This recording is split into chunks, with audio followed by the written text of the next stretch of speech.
Dan kemudian mereka melihat bintang. Ini dia punya garis besar. Dorang datang sujud untuk menyembah bayi Yesus, bukan bayi, tapi seorang anak. Disebutkan di situ apa? Anak.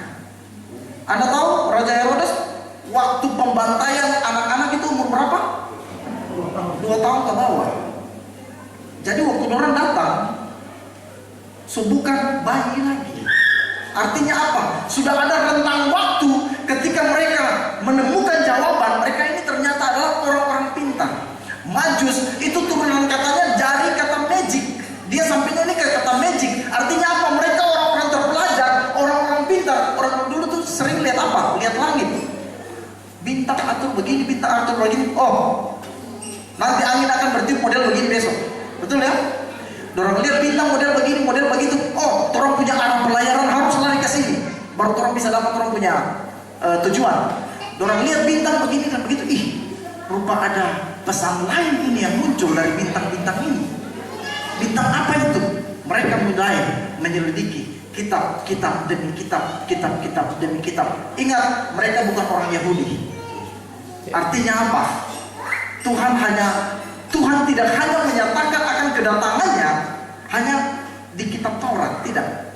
Tetapi dia menyatakan kedatangannya juga untuk orang-orang di luar sana. Orang-orang di luar sana yang pada malam hari ini pun orang sebenarnya termasuk orang-orang di luar sana yang mana dia mau menyatakan bahwa kita ada. Amin. Amin. Jadi orang Majus lihat ini, wah, raja ini solahir.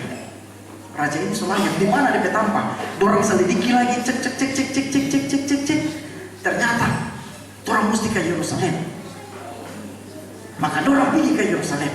Di sana dorang bertanya-tanya, Bapak Ibu, coba saya ingin bawa pikiran dari Bapak Ibu.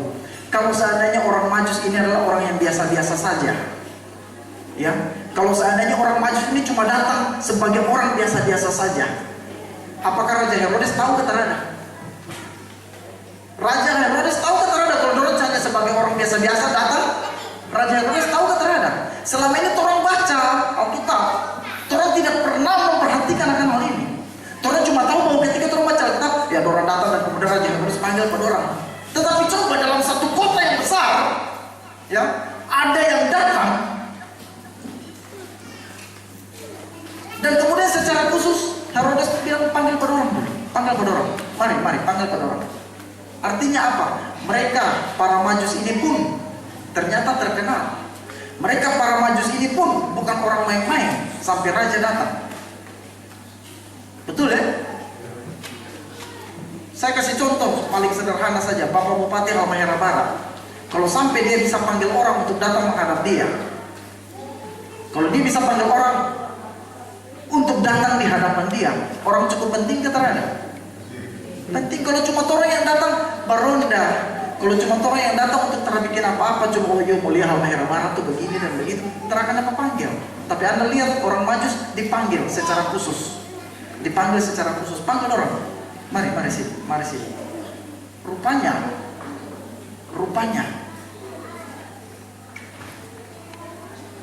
mereka adalah orang-orang yang cukup terkenal. Mereka adalah orang-orang yang terpelajar. Mereka adalah orang-orang yang cukup disegani. Amin. Sudah lebih kenal dengan orang Majus sekarang? Mereka lebih kurang ada 12 orang menurut tradisi kekristenan. Dan tradisi kekristenan ini kalau bilang, saya rasa bisa untuk dipertanggungjawabkan karena diturunkan secara langsung dari mulut ke mulut dari yang memegang sejarah itu sendiri. Jadi orang satu rombongan. Sampai ke sana Herodes bertanya. Rupanya ada raja siapa? Raja siapa? Orang Yahudi itu terkenal dong kepala batu kita ada. Kepala batu. Dan berontak sana dan berontak sini, mau. Pokoknya ini, pokoknya itu. Herodes bilang, wah kalau ada raja yang akan muncul dari sana, akan berperkara ini, akan terlihat bagus untuk Romawi. Coba cari. Mau dipikir cari pada dia, kalau sudah apa, kasih tahu kita juga mau datang sembah pada dia. Tetapi rupanya dia sudah ada pikiran lain ya. Ya Bapak Ibu ya, dia sudah ada pikiran lain. Kita dapat pada dia, kita seka pada dia. Kita dapat pada dia, kita bagi pada dia. Jadi dong bilang, di mana Bethlehem? Pergi cari ke sana. Habis mau didapat, kasih tahu kemari, kita mau datang sujud sembah pada dia. Perjalanan yang dilalui orang Majus. Saya pernah ke Uni Emirat Arab. Saya pernah naik unta di sana. Saya pernah bermalam di padang pasir. Padang pasir kalau dingin kita panas. Kalau padang pasir panas. Oke. Saya di sana malam. Dingin sekali. Saya di Uni Emirat Arab. Dingin sekali. Sampai pokoknya pakai baju terlalu wih. Tahunya tadi turun bawa jaket. Siangnya panas sekali. Malamnya dingin sekali. Ini gambarnya orang naik onta, berjalan lewat. Terada dia gedung sama sekali. Rata-rata ini kayaknya padang pasir. Mereka harus melewati panas. Mereka harus melewati dingin. Tantangan yang mereka hadapi ada ular. Tantangan yang mereka hadapi mungkin kehausan. Tantangan yang mereka hadapi akan sangat banyak. Tetapi dengan satu tekad, mereka bilang apa? Kita mau datang untuk sembah ini raja yang sudah tertulis dalam kitab kita. Kita mau datang.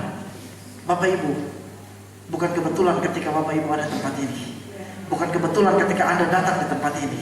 Kalau tadi WL bisa bilang, ya yang datang dengan menangis, ya bukan menangis sih bahasanya, tapi ini saya pakai bahasa saya menangis akan bersuka cita, yang datang di susah akan senang kembali. Saya berharap seperti itulah yang kita bisa menjadi contoh dari orang Majus ini. Contohkan, orang boleh ambil tantangan demi tantangan bisa datang dalam orang punya kehidupan, tetapi ada satu tujuan utama yang harus orang capai. Harus ada tujuan satu, kita mau datang kepada Tuhan. Kita mau datang kepada Tuhan, kita mau sembah Dia. Dan Anda lihat, kalau tema ini bilang apa? Maka pulanglah mereka melalui jalan lain.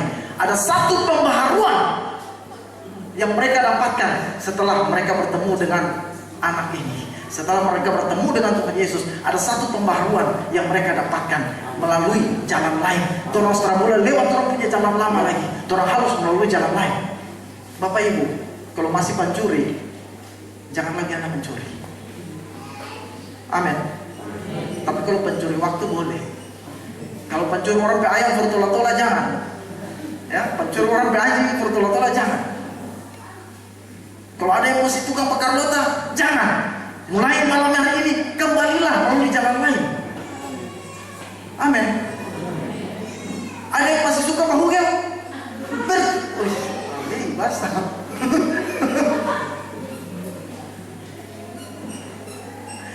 Tuhan Yesus berdoa bilang, jauhkanlah dari pencobaan. Deng Daud merubu kontoran. Jadi berdoalah senang tiasa. Jauhkanlah kami dari pencobaan. Orang di posisi itu pun belum tentu orang lolos yang bawa mobil. Orang kadang-kadang cuma bisa hakimi orang. Tetapi coba kan di posisi itu belum tentu lolos. Daud ketika dalam posisi itu pun tidak lolos. Simpson dalam posisi itu pun tidak lolos. Salomo dalam posisi itu. Salomo itu orang berhikmat kata Rana. Bijaksana kata Rana. Bijaksana dalam posisi itu dia bini berapa? Hah? Berapa? 700. DP gundik berapa? Wih, kurang. Kenyataannya dia jatuh oleh karena hal-hal seperti itu, menjauhkan dia dari Allah. Terkadang betapa mudahnya kita menghakimi orang. Terkadang betapa mudahnya ketika orang bilang, "Oh, dia sana dia begitu, dia itu begitu, dia ini begini begitu." Tapi coba orang di posisinya dia. Belum tentu. Bukan belum tentu, tak lolos. Malam hari ini kita mau tanya, ada yang lebih dekat dengan Tuhan daripada Daud? Ada? Ada keterangan? Tak ada.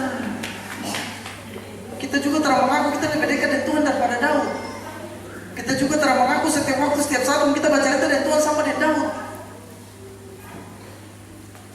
Kenyataannya ketika di bahu orang mandi, rubuh. Jadi kalau bukan karena anugerah Tuhan, kalau bukan karena kasih karunia Tuhan, tetap malah kacicak semua. Amin. Jangan amin. Betul kita ada, betul. Jangan amin.